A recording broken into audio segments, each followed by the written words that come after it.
네, 안녕하세요. 여러분들의 구독과 좋아요로 이 채널이 유지되고 있습니다. 네, 영상 속도는 1.5배를 추천드리고요. 항상 구독자님, 멤버십 회원님들에게 감사하다라고 말씀을 드리면서 자, 이번 내용은 이더리움 소식 한번 준비를 해 보았습니다. 일단 이더리움의 지금 상태를 보게 되면요. 과거에 이제 비탈리기 해왔던 발언이 있었습니다. 되게 지지부진하잖아요. 가격 방어도 잘 안 되고 그래왔던 부분이 있었습니다. 근데 엄밀히 따지면 이더 잘못이 있다라고 저는 보진 않습니다. 왜냐하면 엄밀히 따지면 이 하락분 추이는 여러 가지가 복합적인 요소도 있긴 했지만 결과론적으로는 25년도 초 때는 해커가 던졌던 물량도 들어가져 있고 이더 재단이 원래 고정적으로 판매했던 그러니까 던졌던 물량도 있고 그 다음에 시장도 별로 좋지 않았던 부분도 같이 겹쳐져 있었기 때문에 그런 측면이 있었다. 근데 이제 시작 스타트를 끊었던 건 아무래도 이제 해커들이 이제 가지고 있었던 물량을 던졌던 부분이 매우 크다라고 보시면 될 것 같습니다. 그러면 이제 현재로서는 이제 비탈릭도 요즘에 이제 느끼는 게 많습니다. 왜냐하면 이제 비탈릭이 최근에 이제 이더리움 가지고 어떤 이야기를 좀 했을까요?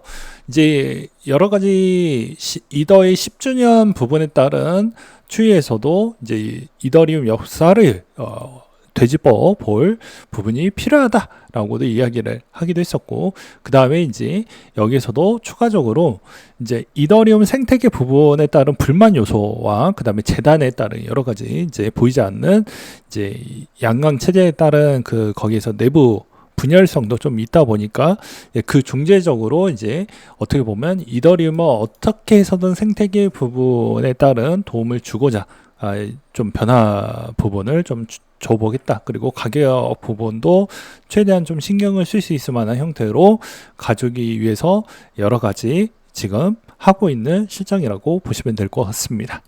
그래서 25년도 4월 30일 기준점으로도 비탈릭이 올해의 개인적 목표는 이더리움에 집중을 하겠습니다 라고 이야기를 하고 있어요. 그래서 여기서도 여러 가지 레이어 1의 장기 로드맵 부분하고 그 다음에 추가적으로는 이제 뭐 여러 가지 이더리움에 관련되어져 있는 문제점을 하나하나씩 좀 짚어보겠다라고 했고요. 이더리움의 5년 내 비트코인만큼 단순 형태로 단순화된 모델링으로 가는 게 장기 전략 목표이다라고 이야기를 하기도 했습니다. 이제 그 중에 하나가 이제 최근에 화두가 되어가고 있는 게 EIP7999라고 볼 수가 있을 것 같은데요.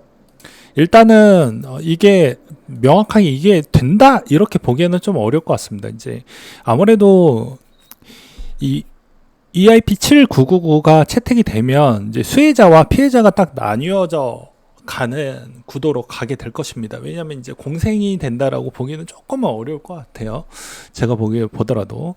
그래서 이제 아무래도 수익에 다각화된 모델링을 어느 정도는 좀 만들어 놔야 그래도 이더가 조금 더 가격적인 추이에서 좀 방어가 되면서 올라갈 수 있을 만한 모델링을 만들어 놔야 그 다음에 ETF나 나머지 있는 상품군들도 개별 기업들도 모아갈 수 있을 만한 동기부여가 명확하게 이제 제시가 되는데 가격이 그 정도 사줄 만큼 가격의 상승도가 나오지 않는다라는 것도 이더리움 재단 입장에서도 이제 부담감이 많이 되고 비탈리 입장에서도 좀 문제가 될 수가 있겠죠. 그래서 이번 EIP7999는 정말 의미 있는 부분이라고 보시면 될 것 같습니다. 그래서 이제 EIP7999 부분을 보게 되면 저도 이제 뭐 개발자 출신이 아니다 보니까 그냥 맥락만 보고 가는 거예요. 여기에서 이제 태클을 많이 거시는 분들도 계시겠지만 추가적으로 이제 뭐 틀린 부분은 댓글로 좀 보완을 해주시길 바라겠습니다. 네.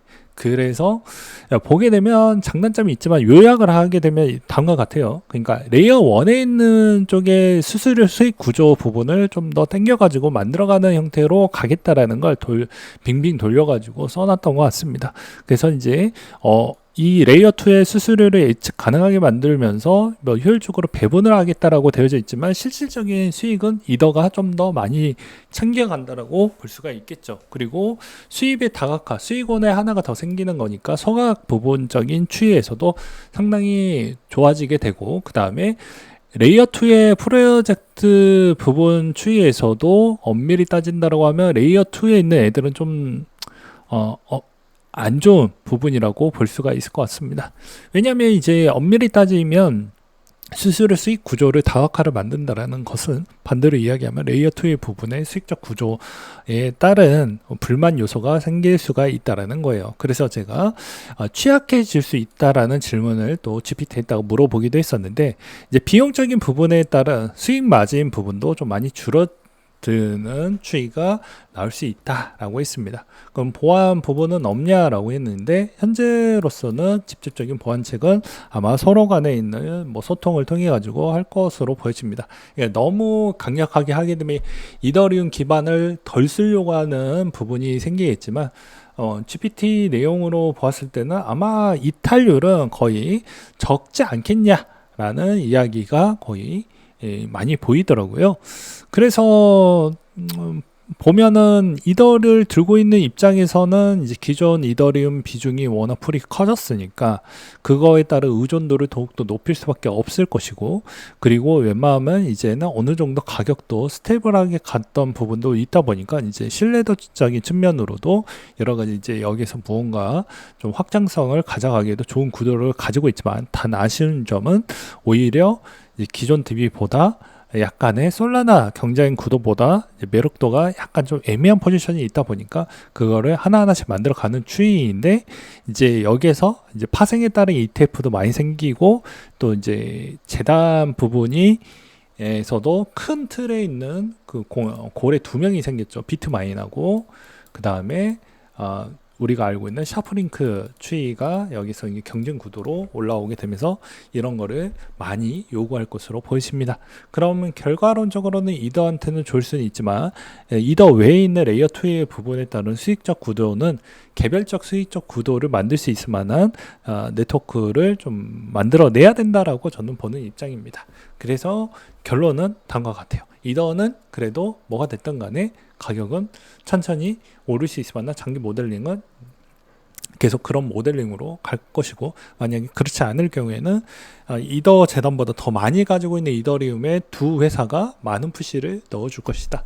그러면 싫든 좋든 그런 방향으로 가는 방향으로 갈 것으로 보여지고, 그 다음에 오히려 수익적 부분에 다각화를 만들어 줌으로써 아마도 이더는 잘 올라가겠지만 이더 외 쪽에 있는 레이어 2에 있는 애들은 약간의 고충 또는 큰 또 부작용도 따라 올라올 수밖에 없다. 근데 모든 정책이든 업데이트이든 간에 순기능이 있으면 역기능도 동시에 걸리기 때문에 이 점은 뭐 어느 정도 계속 상황을 보면서 대응을 재단이 뭐 지혜롭게 해 나가는 수밖에 저는 없다라고 보는 입장입니다.